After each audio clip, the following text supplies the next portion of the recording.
Hey guys, welcome to the first game of the BGL season. I'm JDobs95 here, and I've got Techman Australia, who's the GWS coach, and I believe there is a late change. Yeah, late changes are Jonathan Giles is out and Dean Brogan is in. He not quite sure what happened to good old Giles, but we'll find out that after the match. As you can see, Goods was named in the midfield, and as they run out onto the ground, he will start at full forward. I bet was that a surprise to the GWS coach, or was that Yeah, it definitely was a surprise. I thought he would start in the centre. I thought he would have gone up forward a bit later, but I wasn't expecting him to start there. As they're just about to get the play underway, just naming the commentators at the moment. It's actually just about a full house. Yeah, it was a big crowd at Skoda Stadium. It was good for the first game of the season. As the umpire blows the whistle, and there'll be a bounce now with Mitchell, who was named in the pocket to start in the midfield, so that's probably the change that they did. As Judd onto it early, and this is pretty scrappy early on, wasn't it? Yeah, it was a very scrappy game early on. 1-4 in the first quarter. I think that really killed us. But yeah. And you see Johnson making a mistake now. Richards just tries to get through, and we're handballing to each other practically. As then finally Tom Mitchell gets the clearance out to Jeremy Cameron against his old team. And he just goes bang. Morton. And I thought that was a good little kick by Morton over to Goods. Yeah, good spearing pass. That is the first goal of the day. And a bit of pressure there from each team, and just Sydney were able to break the Giants' forward press and get through. Yeah, I think they were pretty good at doing that, but yeah. As we see Phil Davis rush behind there for the Swans, as it's 0-1-1-7, as that is a big kick in by, I think it was Callan Ward, and now GWS are away, kick it into the midfield, and it looks like Patton's going to get his first touch in league footy, and Mitchell bumps him off it, and then Judd picks up and goes out to Melcheski, who's free on the back line. That's a bit interesting. Who goes out to Jetta, who's now free. But, yeah, I thought it was a good game in the end. Yeah, I think the first quarter just killed the Giants. They were just 3 goals behind the whole game. If we could have stayed with them in the first quarter, it was pretty even after the first quarter. I think it was just first quarter that killed us. I still think you would have won if you were like 1 goal up at quarter time, but it would have been a lot closer than it was. Yeah, it did start out as a bit of a breakout, and then with your kick-ins, as that's now 1-8, you're just starting to torp it down the centre, and it's working for you. Yeah, we have been applying that tactics in all the practice matches, and it's starting to pay off with a few lovely kicks that have hit the target, and that just releases us outside of the defensive 50. As Mitch Morton gets a free kick and converts, that is 2-2-14 to GWS, who haven't registered on the scoreboard as of yet. And also with that change of Giles, Brogan didn't perform the way that we liked him to.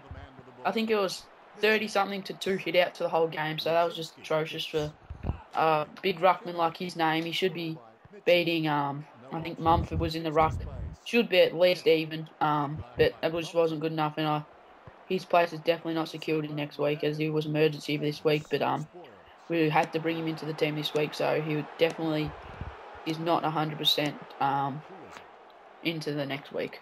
Yeah, with GWS recruiting him up to Greater Western Sydney, he's meant to go up there as a bit of a mentor toward Giles and stuff, and he's meant to really, if he gets his foot in the door, he has to show that he's the best ruckman at the club, and I actually don't think he did it. He got, I think it was something around 18 touches, but he didn't get the hit outs. His disposal around the ground was good, but he's a ruckman, so you don't need to win rucks. So yeah, that's the ruckman's main role, not to get kicks. It's to tap it out to all the midfielders who then they're supposed to get the kicks. As that is a push in the back free kick to Reece Shaw in the middle of the ground, and he kicks it nicely to Jeremy Cameron, who will get another touch, and he just pops it up for Adam Goods. who will be kicking from about 40.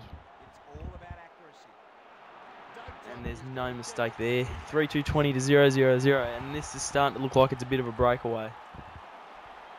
Yeah, as we said earlier, the first quarter really killed the Giants. But I think we scored a goal right at the end with about 10 seconds to go. So that was very lucky on our behalf. I think it would have been even more of a blowout. Yeah, the thing I was pretty impressed about, though, because it's their first game, the GWS Giants, and their defensive work is one of the best in the competition. Yeah, we've been working on that. We recruited James Frawley because we didn't really have a full back. It was Tim Moore or whatever his name is. He's good, but he wouldn't have been able to take the likes of Goods and Podsiadly and all the main full forwards. But I really think James Frawley, he's still got 6 goals kicked against him, but I think it could have been a lot more, either 10 or 11 goals kicked against him. But he did punch a few and punch it to advantage. As Jeremy Cameron just snapped his first goal against his old club, and it's inside forward 50, and with 25 seconds left, Israel Folau takes the mark and will go back and slot his first league goal. Yeah, Israel Folau was good this game. He cemented his spot for the round 2 game against West Coast, I'm pretty sure we played.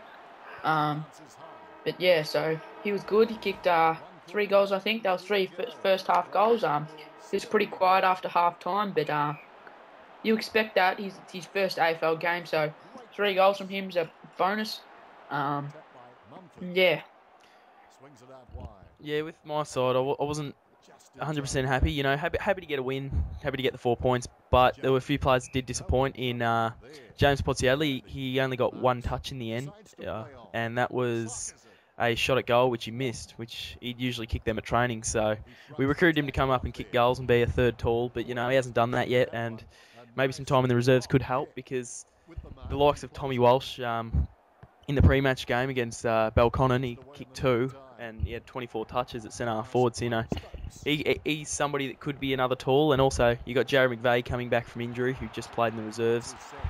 And, you know, there's still a lot of people to come back in, and, you know, the team's only going to get stronger from here on in. But, as I said, yeah, it'd be hard for Pods to keep his spot next week. Yeah, I think it might have been Corns who was playing on Podsiadly. I think he did a good job. As you said, he only got 1 touch. But there's one player that I wasn't too happy with in my team was the big centre forward, Satantro Helpland. He's probably our only big man, but I wouldn't be surprised if he goes down back next week and one of the backliners does a bit of position swap down to centre forward or full forward. Might promote Israel Folau to centre forward, but I just wasn't happy with him at centre forward. He got punched from behind. As he takes a mark, actually, and he misses to the left-hand side, helping. Yeah, but I think that was his one of not many kicks that he had. But yeah, so I wouldn't be surprised if he's up back next week.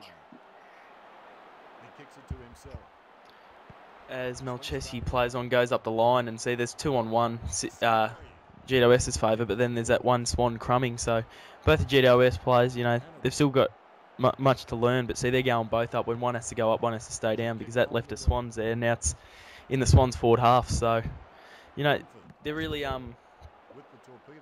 they're getting a lot better than what I saw them early pre-season. But you know, definitely will be a top 8, I reckon, after this game. Yeah, as you said, that happened a couple of times where the 2 players, they were just they both went up, then you just got over the top, handballed it, kicked it into Goods, and then that was a goal. That happened about 3 or 4 times, so we'll have to work on that. Just one going up and punching, and one minding the crummer from the Swans, and hopefully winning the ball and getting it back inside 50. As Judd kicks it up the line, and beautiful work there by Phil Davis, who he's moved on to he's on Jeremy Cameron, and you know he played well, I reckon, Phil Davis. Yeah, he did play very good. Good centre-half backman. He's not the biggest centre-half backman, but that's the good thing. He does have pace to keep up with a name like Jeremy Cameron, who's also not the biggest, but he does have a lot of speed towards his name. But so they're the ones that I don't think Phil Davis will be taking the main forward liners. I think he'll be taking like either the half-back flanker or the the half forward and centre-half forward, whichever one. We'll have a look at the matchups and we'll go from there. Yeah, as I noticed in this game, Craig Bird played on a half-forward flank, and he had a forward tagging role on Callum Ward, I believe. And he played pretty well on him as... Oh, that's pretty stiff. Looks like Frawley got pinged for deliberate while he's getting tackled, and Morton squares it up to Goods on the stab, and I think he'd go back and kick another, but that was pretty stiff, that deliberate there. Yeah, I wasn't happy with that decision when we were playing the game. I thought it was a bit stiff, but those things happen, and just have to put up with it. As you can see, Mumford wins another tap there, and Lewis Jetta, I thought he didn't play the best of games, considering he's one of the biggest playmakers for the Swans. Only had a few touches. He had one run, which was all right, and then late in the game he took a mark, played on, stopped, couldn't kick it, and just got bowled over. So, and that is another goal to Folau. That looked a bit laggy. And also, another person who I wasn't happy with, who's been outstanding in the practice matches, was Curtly Hampton. He was brilliant in the practice matches, all 4 or 5 that we played, but he was a bit unnoticeable today. I think he might have had the role on Jetta, so he'll stay in this team for his pace and just his pre-season form, so we'll give him another couple of weeks. He'll come right, and he'll be a great player during the season.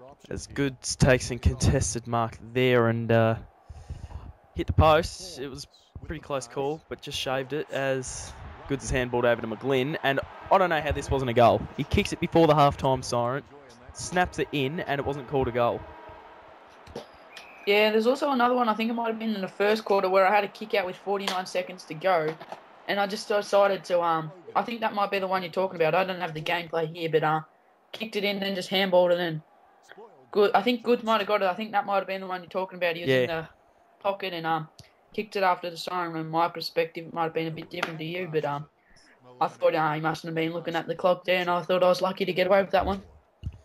Yeah, it's when you need that video ref, I reckon, because we'll go back and look at it and actually have a look if he did kick it before the siren, because I actually believe he did, because I thought it would have been probably goal of the day. It was a good snap from the pocket and just not called. As Goods kicks another one of his goals, and it's 3-1-19 to 7-3-45. 4 minutes gone in the third. I think Israel Folau's kicked all 3 of them goals, am I correct? Yeah, I think so. And then he's done for the game. Yep. Don't think he's seen it too much after that. No, as Curtly Hampton gets a mark there, goes inside forward 50, and Patton takes the mark at centre half forward, and we'll go back and have a set shot. He'll be kicking from 51. And it's a fair roost, but punched down, and Israel Folau around the body kicks it out on the full as there's a substitute. Off goes Kieran Jack, on comes Jared Moore. Yeah, I thought that was a pretty good substitute there. A bit of pace, coming on the ground, and just a bit of fresh legs. Yeah, I'm not sure when I activated my sub today. I don't think I did. As there's a big snap from the pocket from Canelio, and he misses to the right hand side. 3-2-20 to 7-3-45. As if that had been in, that probably would have been goal today. Yeah, tight on the boundary line, it would have been a great goal. As now, that is good defending there, as Hampton's got it. Switches play, that was nice, straight to Callan Ward, who gets tackled, and that will be a 50-metre penalty. Yep, it's an easy goal to the Giants.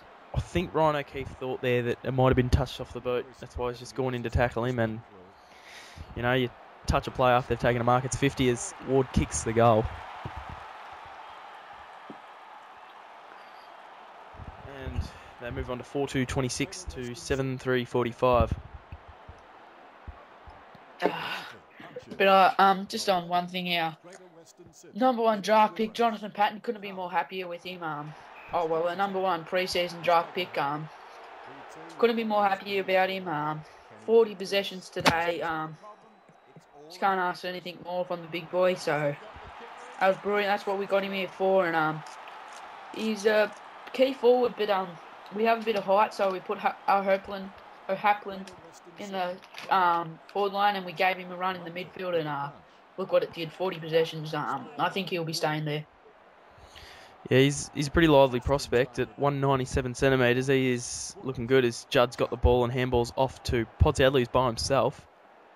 And he goes to switch it to Goods. Why would you do that when he can just run into an open goal? That was a bit, what would you call that? Undisciplined. Yeah, he should have just been selfish and gone for it himself, because I reckon a player of that type could have kicked it. So that really shows that his confidence is down. That's why he's looking to be dropped next week, because he only kicked the one behind from a set shot that he'd usually kick, and then just run into a goal, then pass it off. So his confidence is definitely down after coming from Geelong and having a good season there. So maybe pressure's on him being a third tall, because they're pretty important players. Yeah, the pressure would be on him. I was really expecting him to kick away today because Goods was named in the centre, so I thought Podsadley might have had a bit of a day out, but he did not have that day, so I was quite happy with that performance. I think Chad Corns had him, which was a good effort.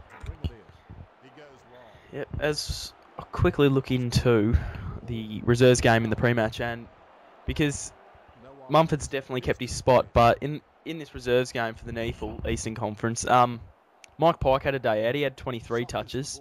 23 hit-outs. So, the rucking that the Swans have, it's pretty strong. Even though they got rid of Seaby, they're still pretty strong in that department with Walsh can even go in there and, you could even chuck in Goods if you wanted to. So, they're looking pretty strong ruck-wise, with also Roberts Thompson and Kepler Bradley as two ruck forward combos, and they're looking pretty good in the ruck. Yeah, they are. They've got a bit of stock in the reserves, so it's going to be a good competition to get in there. If Mumford has a bad week and CB has a good week, you never know. It could lose his spot. So Mumford's under the pump to perform, and he did that today. So yeah, I believe he had kept his spot. 26 touches today, 25 hit-outs and a goal, which you can't really complain about that. So yeah, that is a good effort. As the last quarter is about to get underway, 32-52 Swans lead. Can GWS have that comeback that they want? As they have already, after being 4 goals down, have brought it back to 20, and they're looking good as Brogan through the middle, 2 bounce, inside forward 50, Stokes takes the mark. Plays on, handballs over to O'Halpin, and he misses from 15 out directly in front. Your thoughts on that? Yeah, definitely an atrocious miss there, but that obviously shows his confidence is down, even though he had the 18 possessions I think he had, just like Podsadley. He's changed clubs, he's big expectations on the young fellas. I suppose he half performed today. He performed in the disposal count, but just the hit-outs, which is his main role, he didn't perform in, so his confidence would have been down, and just to miss a goal like that, I'm talking about O'Halpin here, but I don't know where I was going there, but still, his confidence was down, but yeah. As Judd's had the last few disposals, and Cameron's gets tackled nicely there by Cameron as Goods shrugs off one, handballs over to Mumford, runs toward goal, handball back to Goods, and he'll run in and torp a goal from 1 metre out, and I'll bet that was the goal that probably hurt you the most. Yeah, it definitely was. I thought all our chances were gone at that stage. I think that took the margin out to about 26 points, was it? Yeah, it's 25. 25 points, so I think it was all over there. I think there's about 13 minutes left on the clock, so... But I was pretty happy with the boys. Their first game, people have been tipping Sydney as premiership favourites. They are actually premiership favourites at the moment. So to come between 30 points of them, which was a great effort in our first game of league footy, so hopefully it's big things for us this year. Hopefully in the top 8, that would be brilliant. And so West Coast next week. I think it's up there, is it? Yeah, it is out at Patterson Stadium, which that's a game that you have to get to, on probably the Wednesday for the weekend game, which they're the ones that they really test you out there, West Coast up at Patterson's. Yeah, and especially the young boys. They wouldn't have been used to travelling the big flight, so we'll see how we go. Sydney have St Kilda next week at the SCG, so they don't need a plane anywhere. They can just drive for half an hour down the road. So, I reckon it's good having these two Sydney teams because, it's less travelling involved and, it's really good. Yeah, it should be good. And I really hope GWS just don't drop off during the year, since that they're such young players. They've got a good group around them. The young players have got experienced players such as Callan Ward, Brogan, O'Halpin, Corns, Davis, Frawley and the names like that. Jurra, hope they just keep their side alight. Because I think if we didn't pick up too many players this year, I think we would have been real flat. And when we were losing, say if we lost today, we would have been real flat. But the experienced players would have been getting around all the young players saying it's all good and they've been in these situations before and things do come good. So hopefully they're a good influence on the young boys. Yeah, as we have a look at Greater Western Sydney's next 5 games, as you've got West Coast out at Patterson's, then you got North Melbourne at home, then you got the Western Bulldogs, which they'll probably be a very good game to witness, and then you'll be versing Essendon and then the Gold Coast Suns, which will be another cracking game, the 2 brand new teams. Yeah, hopefully we can get our first win on the board there, but they have picked up a lot of people during the pre-season, and I think they will be a top 8 side, to be honest, in their second year of AFL footy. I think they'll be in even the top 4. Yeah, as we have a look at my boys, the Swannies, the next 5, they've got St Kilda, Adelaide, West Coast, North Melbourne, Bulldogs. So it's kind of the same, having West Coast, North Melbourne and the Western Bulldogs in there. And they're probably all going to be good games. The North Melbourne one's going to be a real test, and so is the St Kilda one next week. But had a practice match against the Bulldogs, and they're pretty good as well. So, and I'd almost say don't write off Adelaide because they can surprise. Yeah, I wouldn't be surprised if you're 6-0 after 6 rounds, the Swannies. I think the only game that's going to test them to the maximum will be North Melbourne, as they've got a good coach under their belt. Jake Kermsley, he's a great player and great coach, so I think that'll be the only one they'll test you, but I still think you'll come over the line. Yep. As that is full time here at Skoda Stadium, it is the Swans getting up 9-7-61. GWS is 5-3-33. Patton with 40 touches, Goods with 26 and 6 goals, Izzy with 3 goals, Luke Power 26 touches, Chris Judd 20, Brogan 18 and Shane Mumford 26. As I can quickly say, go subscribe Techman Oz 1 and Techman Oz 2. That is Bailey's 2 channels. Go have a look at both of them. They're both pretty good with some great content. And JDobs95, JDOBZ95. Have a look at that. It has a video probably once a week. It's starting to get some more views and subs there, so that's alright. And also, please like this vid and sub, comment. Any last words? Make sure you share it around also. Yep. And you got anything to say quickly? Nah, just what you said, like and subscribe to all our channels and share this video out on Facebook and Twitter, whatever social networks. It should be good. Alright, thanks guys, thanks for watching, and I'll be bringing you another video next week. See you guys.